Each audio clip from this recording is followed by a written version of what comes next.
My name is Emelina Elson and you're watching Zero Buckets. Quick update lang tayo mga brody. Carl Tamayo, ang daming offer sa overseas. At Justin Brownlee mukhang lumabas na kung saan muna ito maglalaro bago magbalik PBA. Rensa Bando, malapit na maging free agent sa Korean Basketball League. Matapos itong pumirma sa kontrata ng 2-year deal sa halagang 237 million won o nagkakahalagang 9.9 million pesos. Ayon kay Abando, sa ngayon hindi pa niya alam kung anong plano niya. Nakapokus daw muna ito sa pagpapagaling ng kanyang back injury dahil kahit naglaro sa semifinals ng EASL may iniinda pa rin ito kaya hindi sobrang babad, hindi gaya ng minuto niya sa KBL. Marami ang nagtatanong kung mag-i-stay ba siya sa Anyang o lilipat ng ibang KBL team. Pwede rin naman tumalon siya sa Japan B-League o pasukin na ang PBA. Pero sa ganda ng inilalaro niya sa Anyang Red Booster, mukhang walang dahilan para bitawan ng Anyang si Rensa Bando. Energy guy nila ito at isa talaga sa mga maaasahang pagdating sa opensa at depensa. Kaya abangan natin kung anong susunod na mangyayari sa karir ni Rensa Bando.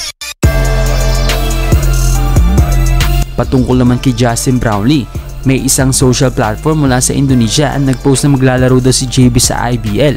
Ito ay ang Main Basket. Ito yung parang hoop junkie ng Indonesia. Pero ayon sa Main Basket, nagmula ang balitang to sa Philippine Sport Tribune. Tunay man o hindi, ang mahalaga ay maipagpatuloy ni Brownlee ang pagbabalik ng kanyang kondisyon bago mag-FIBA o QT habang hindi pa siya makakapag-PBA dahil sa All-Filipino Cup.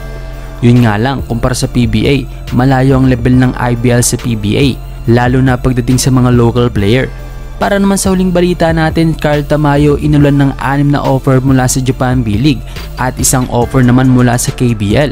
Matapos nitong umalis sa Ryukyu Golden Kings dahil sa kakulangan ng playing time.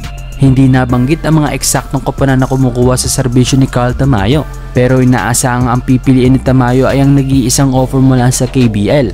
Sa Mayo, may 3-4 na bagong Filipino players ang inaasahang pipirma ng kontrata sa mga KBL team, kaya magiging kaabang-abang uli sa next season ang liga ng mga Korean dahil sa mga Filipino imports. Sana lang talaga ay mapunta na si Carl sa mabibigyan siya ng mahabang playing time para maipakita niya at malaro niya ang tunay niyang laro.